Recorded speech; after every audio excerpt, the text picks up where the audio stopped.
Bon, euh, en avril de cette année, Jeanette Winterson a fait une conférence TED Talk à Vancouver, au Canada, intitulée «L'humanité est-elle assez intelligente pour se survivre à elle-même?» Et voilà, ça c'est Jeanette Winterson pendant son TED Talk.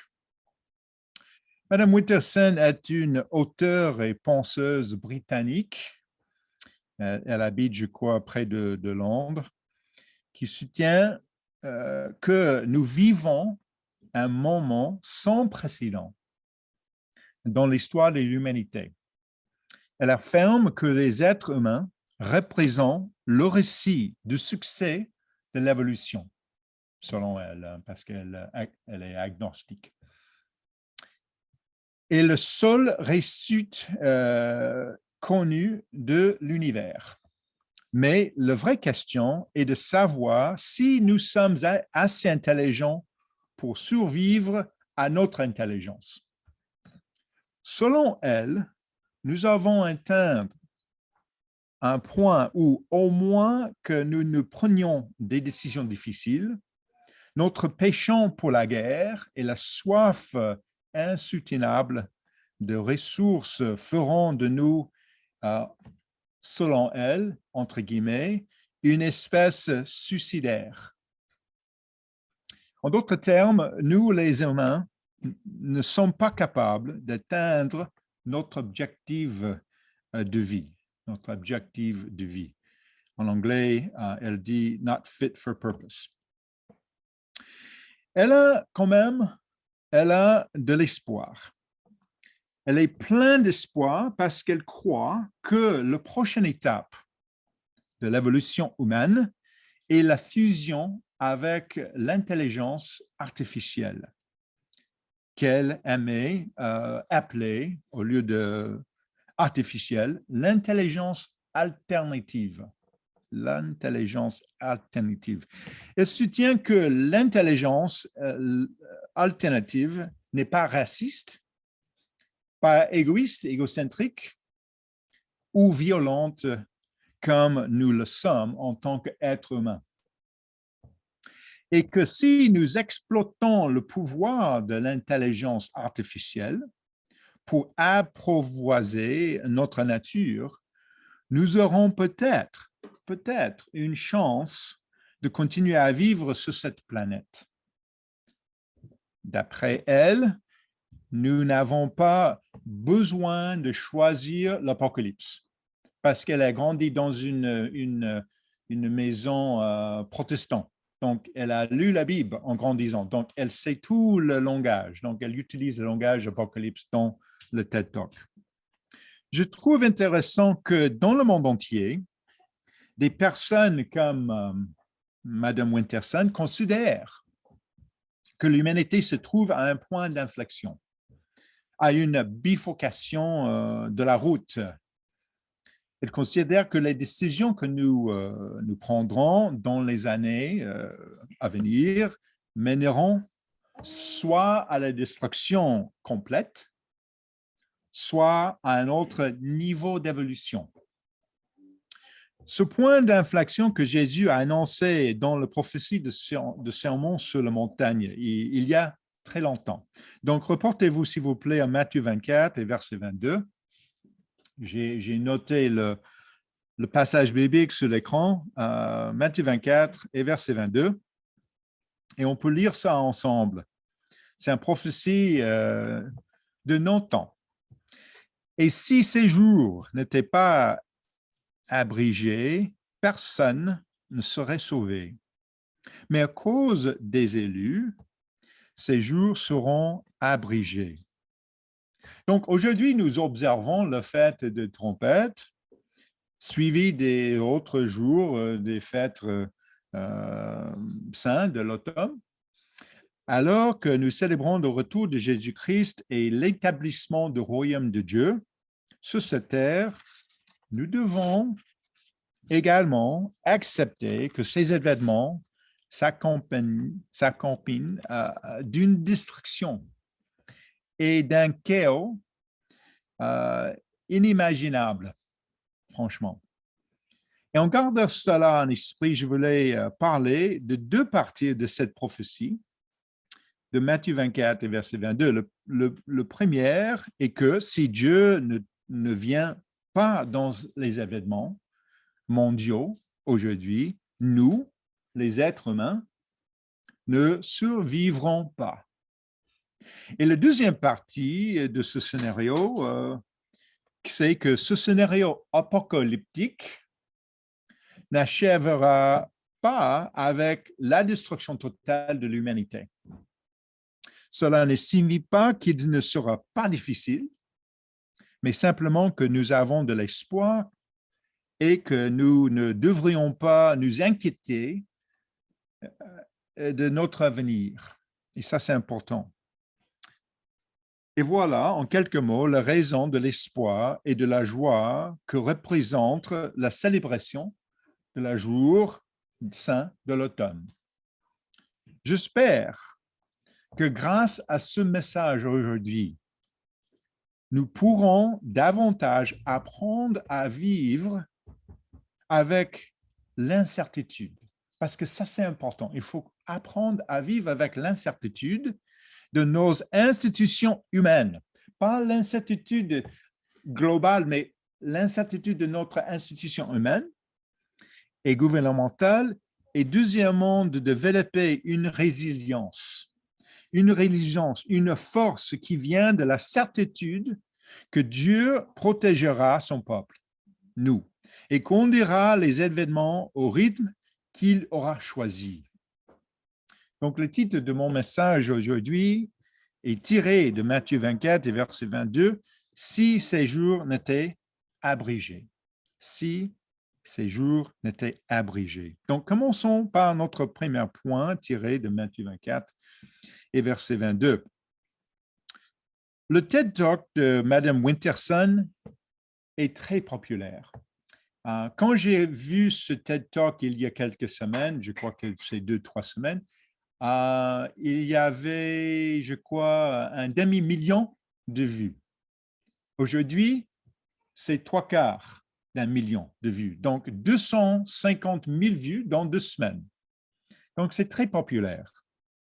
Notre culture actuelle est remplie de films, de livres et de musique qui évoquent l'angoisse de la fin du monde. Ça, nous vivons dans l'âge de l'anxiété, franchement. On parle de l'apocalypse, d'Armageddon, de la montée d'un État totalitaire, fasciste, etc. Et certains de plus grands penseurs de la planète s'attachent à proposer des solutions. Peu d'entre eux, cependant, se sont rapprochés, à mon avis, de celle de Madame Winterson, car elle propose franchement un changement de notre nature, parce qu'elle croit que le problème, c'est nous-mêmes. Le général Homer Bradley, commandant de la première armée, lors de l'invasion en Normandie pendant la Seconde Guerre mondiale, a écrit ceci dans un discours prononcé le jour de l'armistice, le 11 novembre 1948. Et j'ai mis la citation sur l'écran. Nous avons des hommes de science, trop peu d'hommes de Dieu. Nous avons assis les mystères de l'automne et rejeté le sermon sur la montagne. Le monde a atteint la brillance sans conscience. Notre monde est un monde de géants nucléaires et de bébés en matière d'éthique. Nous en savons plus sur la guerre que sur la paix, plus sur le meurtre que sur la vie. Et si nous continuons à développer notre technologie sans sagesse ni prudence, notre serviteur pourrait s'avérer être notre bourreau. Je crois que c'est une forte citation d'un homme qui se dit chrétien. Et c'est intéressant qu'un homme qui se dit chrétien comme Général Bradley et une dame qui se dit agnostique comme Madame Winterson sont tous d'accord pour dire que quelque chose ne va pas dans notre nature humaine. Reportez-vous, s'il vous plaît, à Ézéchiel 36, verset 26. Ézéchiel, chapitre 36.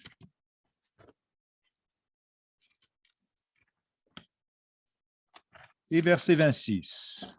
26 et 27. Je vous donnerai un cœur nouveau. Je mettrai en vous un esprit nouveau. Je ôterai de votre cœur le cœur de pierre et je vous donnerai un cœur de chair. Et verset 27, je mettrai mon esprit en vous et je ferai en sorte que vous suivez mes ordonnances et que vous observiez et pratiqueriez mes lois. Donc, il y aura un changement. Il y aura un changement dans notre nature. Et Ésaïe 2, verset 4 ajoute aussi que nous n'apprendrons plus la guerre. Regardez ce que cela signifie dans Hébreux 8, verset 10.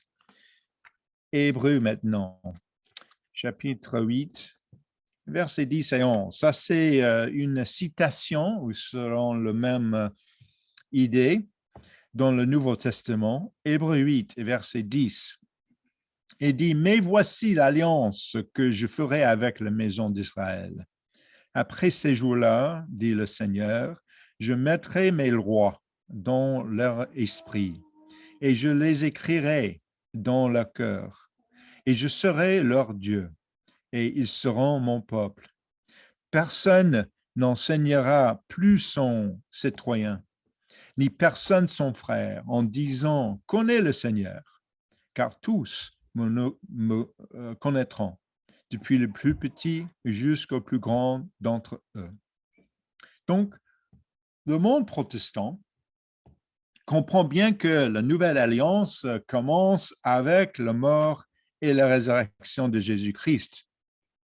Intéressant, selon eux, l'Église de Dieu croirait que la nouvelle alliance commencerait avec le second venu de Jésus-Christ. Bien sûr, ça, c'est pas vrai. Ça, c'est pas notre croyance. C'est ce qu'ils pensent de nous, quand même. Dans l'Église de Dieu, nous comprenons, comme ces disciples du premier siècle, que nous sommes maintenant sous la nouvelle alliance et que Dieu écrit maintenant sa loi dans notre cœur. Nous acceptons simplement la réalité qu'aujourd'hui, vous allez rencontrer des gens qui n'acceptent pas Jésus-Christ et le Dieu d'Abraham, Isaac et Jacob comme leur Dieu. J'ai passé beaucoup de temps en Inde, par exemple. Il y a beaucoup de gens qui ne lisent pas la Bible, même les gens qui ne connaissent pas du tout qui est Jésus-Christ. Et donc, ce prophétie ici n'est pas encore vient envers nous parce que dit ni personne son frère en disant connaît le Seigneur car tous me connaîtront. Donc ça c'est un événement futur, pas maintenant. Pas maintenant. Et même aujourd'hui, ceux d'entre nous qui font partie de l'Église de Dieu doivent souvent lutter pour vivre selon la parole de Dieu, qui est écrit, j'espère, dans nos cœurs. Mais l'Église est en train maintenant de se préparer. Nous vivons sous la nouvelle alliance et entendons la grâce de Dieu pour être transformés en esprit et la vivre plus parfaitement avec lui pour toujours. OK. Jusqu'au présent, vous pensez peut-être qu'une grande partie de ce dont j'ai parlé n'est qu'une révision de ce que vous savez déjà, euh, probablement. Probablement, vous avez déjà lu ces passages bibliques, vous avez déjà regardé ces passages. Compte tenu de ces vérités, la question maintenant, c'est pourquoi nous attendrions, nous, à ce que les dirigeants de notre gouvernement et les gens, ou les gens en général, changent soudainement. Parce que ça arrive, on croit que, pourquoi les choses sont comme ça maintenant? Pourquoi les présidents ou le chef en charge des choses, pourquoi ils ne changent pas? Pourquoi ils n'engagent pas les difficultés? À moins que ces jours ne soient raccourcis, aucune chair, il dit, ne sera sauvée. Jeanette Winterson, dont j'ai parlé au début, a raison. En tant qu'être humain, nous ne sommes pas capables. Nous ne sommes pas capables d'atteindre notre objectif de vie. Il y a quelque chose qui manque en nous. Quelque chose qui manque en nous. Nous avons été créés à l'image de Dieu pour être avec Dieu. Et pourtant, peu après notre création et au cours des millénaires qui ont suivi, nous avons décidé que nous savions davantage de Dieu. Et donc, nous sommes sans Dieu maintenant. Nous souhaitons que notre gouvernement prenne de meilleures décisions, bien sûr. Nous devons prier pour nos dirigeants nationaux, j'espère. Mais nous devrions vivre nos vies en sachant que quelque chose de fondamental est faussé, en plus profonde de notre être. Un changement doit avoir lieu. Madame Winterson dit qu'il s'agit d'une fusion avec l'intelligence artificielle ou alternative. Elon Musk ne s'inquiète pas de cela. Qu'est-ce qu'il dit? Il dit qu'on doit aller à Mars pour être une espèce interplanétaire, afin que si nous détruisons notre monde ici, nous ayons un autre monde sur lequel vivre. Ça, c'est son solution. Nous devons faire un choix. Allons-nous mettre notre foi dans une progression évolutive vers la fusion de l'intelligence artificielle? Notre foi sera-t-elle dans la capacité d'Elon Musk à nous déplacer dans l'espace? Ou allons-nous mettre notre foi dans la parole de Jésus concernant le venu d'une transition entre l'âge de l'homme et l'âge de son royaume? Si notre foi est dans l'âge à venir, nous ne nous laisserons pas prendre un piège en essayant de sauver notre monde aujourd'hui. Ça, c'est un piège. Nous pouvons améliorer notre petit coin, bien sûr. Nous devrions être des leaders qui disent la vérité dans l'amour. Nous devrions influencer les gens autour de nous pour le bien. Ça, c'est tout à fait possible. Mais Dieu peut nous utiliser pour faire des belles choses.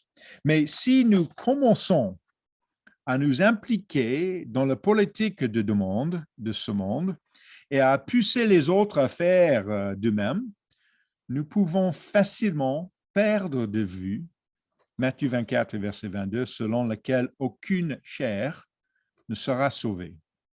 Nous pouvons facilement apporter des divisions aussi dans les congrégations et dans nos familles, dans notre famille ou nos familles. Je voudrais lire un extrait de la Plain Truth de 1976. C'est presque il y a 50 ans, par Herbert Armstrong. C'était la version anglaise de la pure vérité, comme vous le savez bien.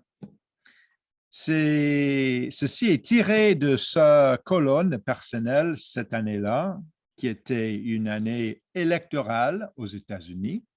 Donc, ce numéro, en parlant justement. Je cite maintenant M. Armstrong, qui a écrit... Oh.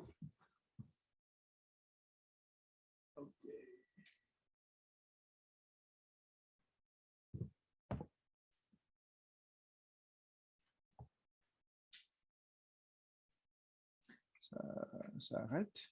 Quelqu'un a touché l'écran. On va voir si ça va.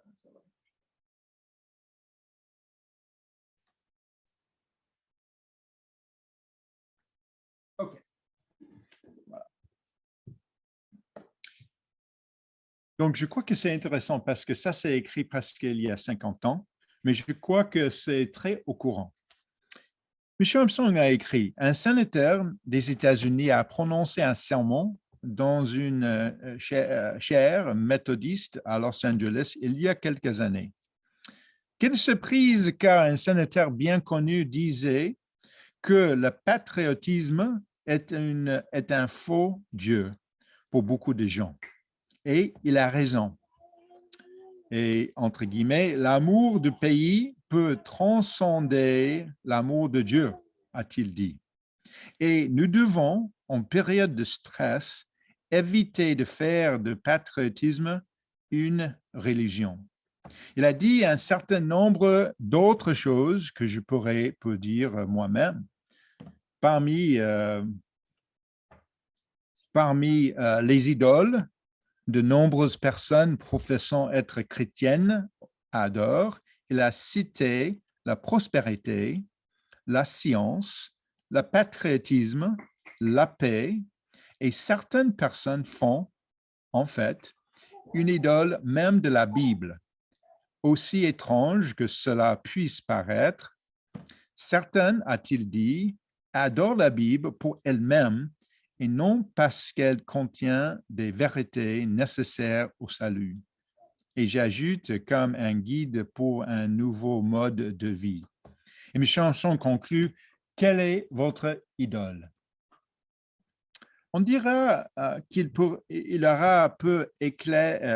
écrire cela aujourd'hui, à mon avis. Combien font de patriotisme un faux Dieu? Reportez s'il vous plaît à 1 Samuel 8, 1 Samuel 8, verset 5. 1 Samuel 8, on peut voir ça dans la nation d'Israël à l'époque.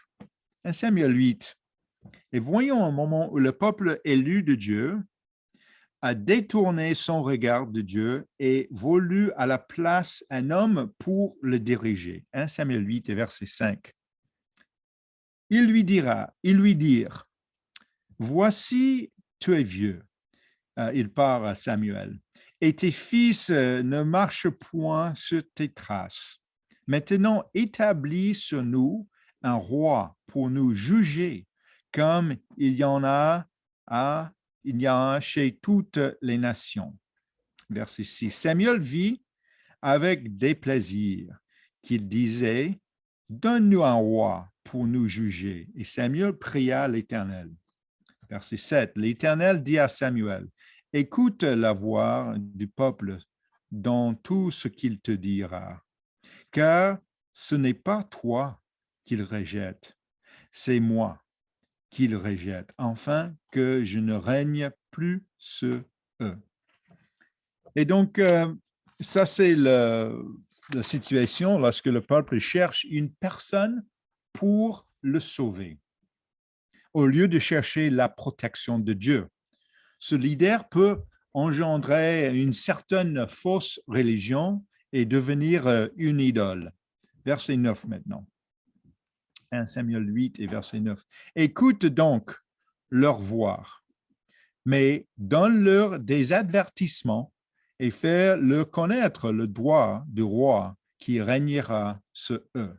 Et puis, dans les versets 10 à 18, Dieu décrit ce que serait leur vie sous un roi.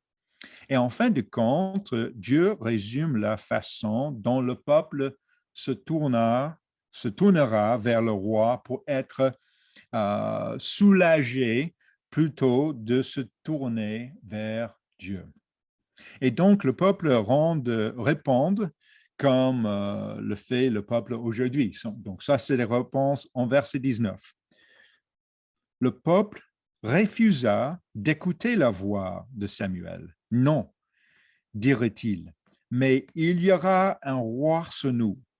Et nous aussi, nous serons comme toutes les nations. Verset 20. Notre roi nous jugera, il marchera à notre tête et conduira nos guerres. Voilà, ça c'est la situation aujourd'hui. Les gens veulent que leur chef résolve leurs problèmes. Mais le roi ne veut pas résoudre nos problèmes, même mes problèmes. La vérité, c'est que Dieu dirige et traite les problèmes fondamentaux qui ont un impact sur nos vies. Il nous conduit à comprendre, à résoudre nos problèmes. Mes problèmes ne vont pas être résolus au niveau national.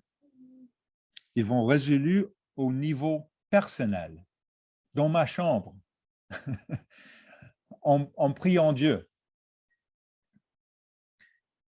Ma nature et celle de mon voisin, et même de vous, ne seront pas résolus par un décret ou l'abrogation d'un roi.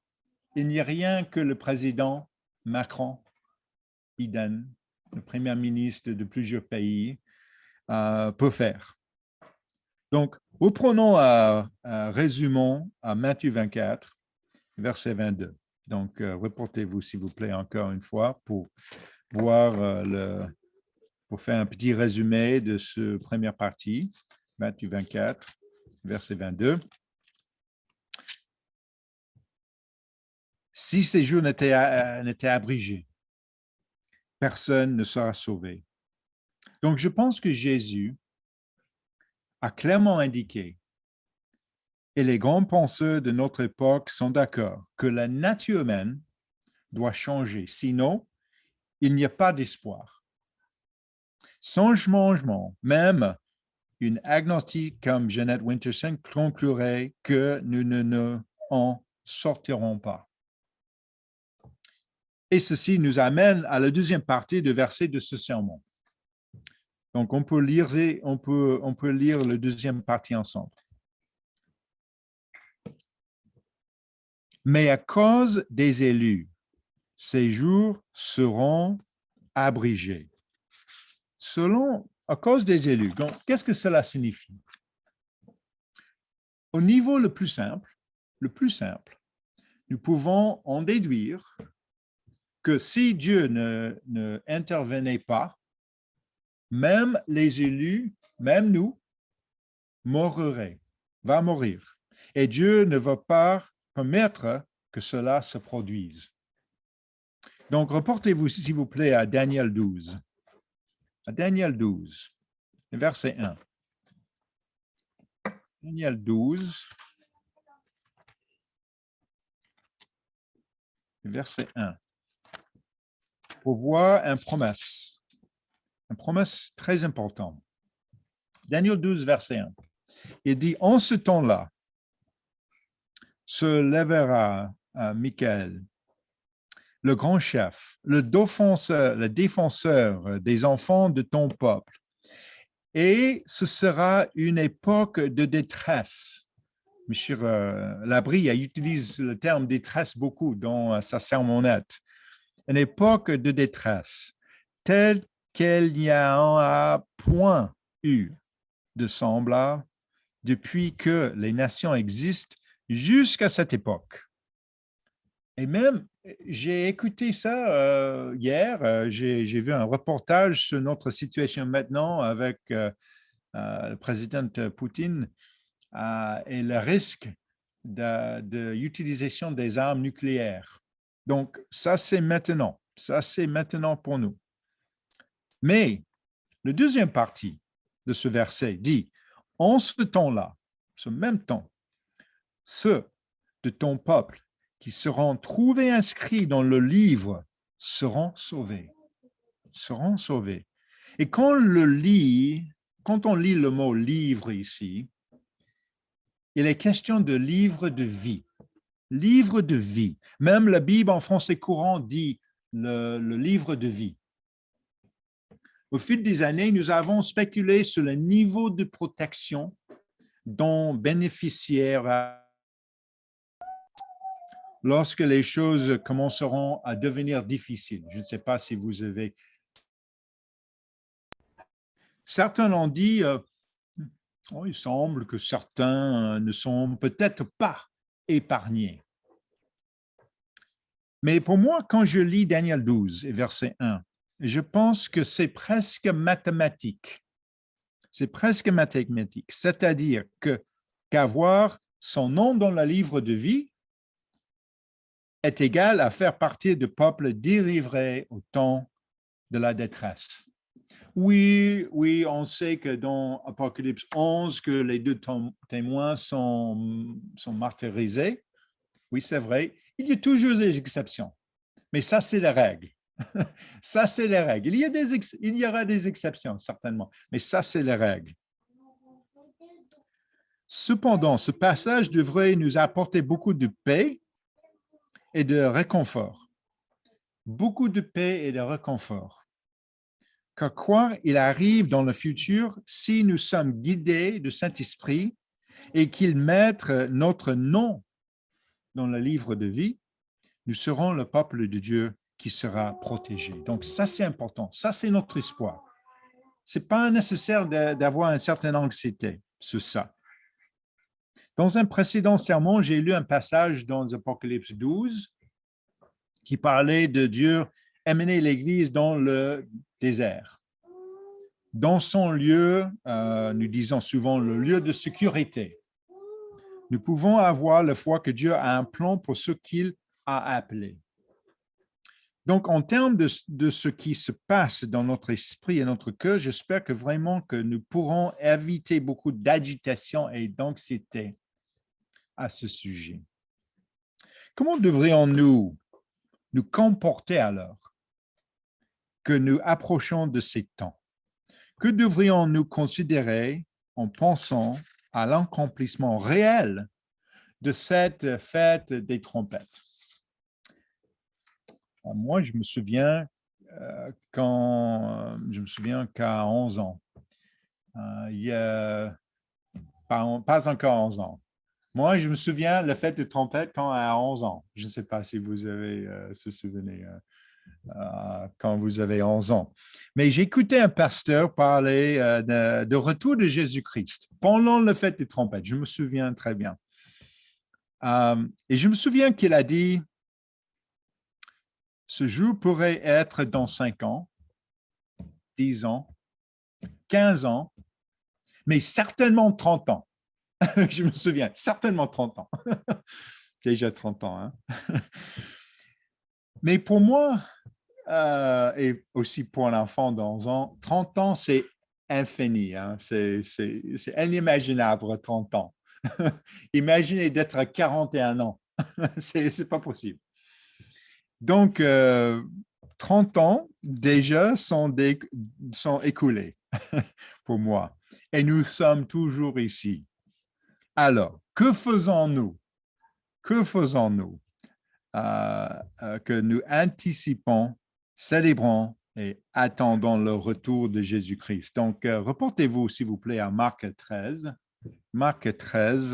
et verset 32.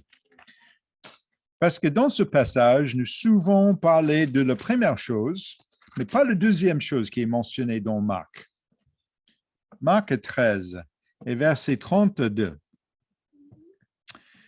Marc 13 et verset 32. Il dit, pour ce qui est de jour ou de l'heure, personne ne le sait, ni les anges dans le ciel, ni le Fils, mais le Père seul. Ni le pasteur, il y a 40 ans. Il ne sait pas, il ne savait pas. OK, voilà, ça c'est important de clarifier. OK, verset 32. Prenez garde, veuillez et priez, car vous ne savez quand ce temps viendra. Et souvent, on parle beaucoup de ça. Prier, veiller, on regarde les nouvelles, nous sommes en courant, nous avons des discussions entre nous, etc. Et verset 34, ça c'est les choses souvent nous oublions. Il en sera comme d'un homme qui, partant pour un voyage, laisse sa maison, remet l'autorité à ses serviteurs, indique à chacun sa tâche et ordonne au portier de veiller. Je voudrais lire ce passage dans la Bible en français courant parce que je crois que c'est un petit peu plus clair. Il dit, ce sera comme lorsqu'un homme part en voyage. Il quitte sa maison et on laisse le soin à ses serviteurs. Il donne à chacun un travail particulier à faire et il le donne au gardien de la porte de rester éveillé. Alors, quel est le travail que nous devons faire? Parce qu'il dit dans ma Bible, indique à chacun sa tâche. Indique à chacun sa tâche. Ou comme la Bible en français courant dit, il donne à chacun un travail particulier. Donc, vous avez, et moi, j'ai un travail particulier.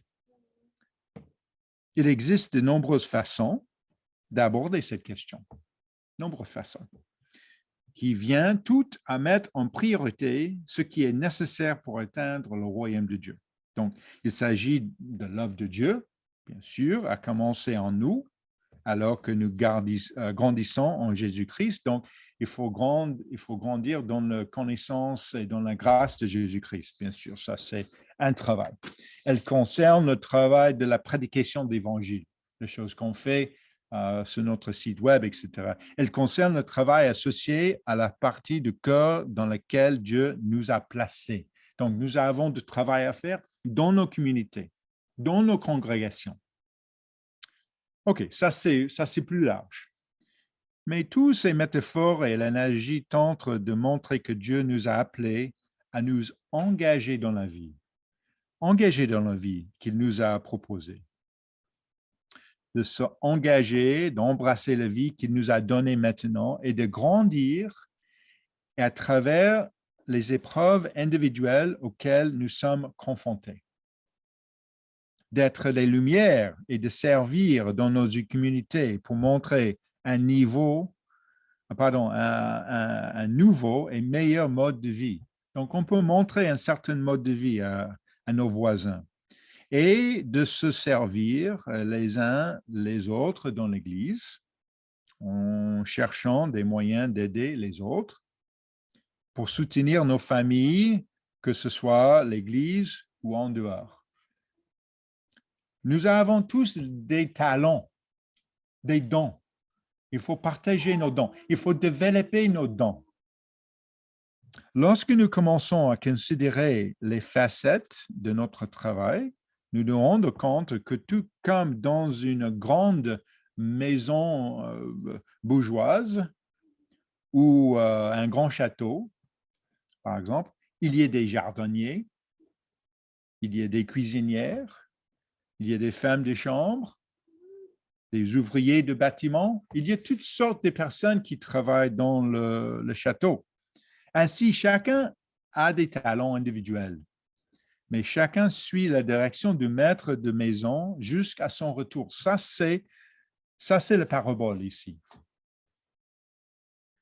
La question à poser n'est pas de nous à Jésus-Christ et Dieu le Père, parce que moi, je pose souvent la question.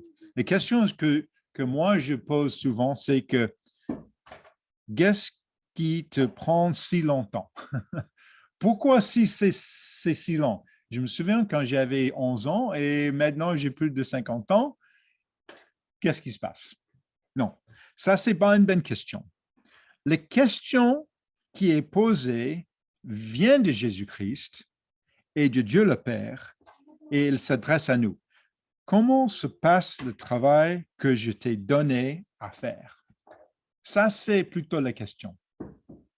Est-ce que je peux voir en toi le reflet du caractère de mon Fils, Donc, ce n'est pas à nous à questionner le maître à son retour. C'est le maître de nous questionner à notre travail, à nos talents. D'autre part, notre société va aspirer notre vie. Comme ça. Ça, c'est là, j'ai déjà donné un sermon sur l'intention, l'attention. Ça, c'est le chose le plus variable aujourd'hui. Donc, on peut regarder la télévision, on peut regarder les choses sur notre portable, etc., les jeux vidéo. Quand il reviendra, Dieu ne veut pas nous trouver en train de regarder nos portables, la télévision, YouTube, etc., mais en train d'attendre activement sa venue. Il ne veut pas que nous soyons en train de passer tout notre temps à jouer des jeux vidéo, mais que nous apprenions à utiliser sa puissance pour jouer la main que nous a été donnée dans la vie. Donc, continuez verset 35. Matthieu 13 et verset 35. Veuillez donc, car vous ne savez quand viendra le maître de la maison, ou le soir, ou au milieu de la nuit, ou au chant de coq, ou le matin. Craignez qu'il ne vous trouve endormi à son arrivée soudaine, car je vous le dis tous, veillez. Donc ça c'est notre travail, être vigilant, mais être vigilant sans être un spectateur. Nous ne sommes pas des spectateurs. Être vigilant signifie être connecté au dessein de Dieu pour nous. Comme il dit, indique à chacun sa tâche. Revenons, s'il vous plaît, à Matthieu 24. Matthieu 24, mais maintenant au verset 45. Matthieu 24, verset 45 maintenant. Parce qu'il y a un risque. Il y a un risque et aussi il y a une prophétie après verset 22. Une prophétie, ce qui arrive lorsque nous ne restons pas connectés sur le travail que nous devons faire. Matthieu 24 et verset 45. Regardez ce parabole. Il dit, « Quel est donc le serviteur fidèle et prudent que son maître a établi sur ses gens pour leur donner la nourriture au temps convenable? » Donc, ça, c'est la question. Et ça, c'est les réponses. Heureux ce serviteur que son maître, à son arrivée, trouvera faisant ainsi. Je vous le dis, en vérité, l'établira sur tous ses biens. OK, très bien. Mais remarquez l'autre serviteur, verset 48.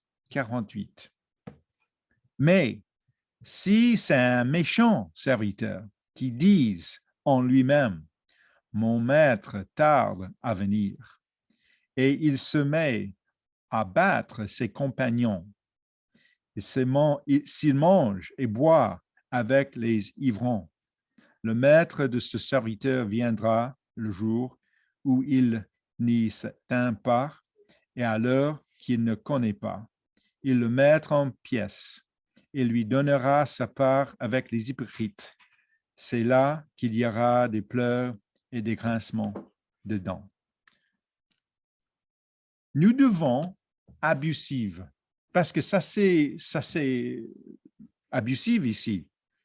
Nous devons abusive les uns envers les autres à nous maltraiter. Ça, c'est la prophétie. Et ça va arriver quand il y a beaucoup de stress. Quand il y a beaucoup de stress. Regardez, jusqu'il y a 2 ans avec la pandémie, il y a toutes sortes de difficultés entre nous, même dans l'Église. Nous commençons à retourner un frère contre un autre et un ami contre un autre. Voilà, ça va arriver. Il faut être prêt pour ça. Et regarde vers Dieu notre travail. Je peux mentionner qu'après mon baptême, dans la marge de ma Bible. Je n'ai pas encore écrit dans la marge de cette Bible, mais j'ai une autre Bible à Samida. J'ai écrit une petite caisse et j'ai écrit l'année et le lieu où je me trouve chaque jour pour la fête. Donc, j'ai commencé dans mon année de baptême et j'ai écrit le lieu où j'ai gardé la fête. Et j'ai écrit ça dans le Levitique 23, dans la marche. Pourtant, même s'il est agréable de se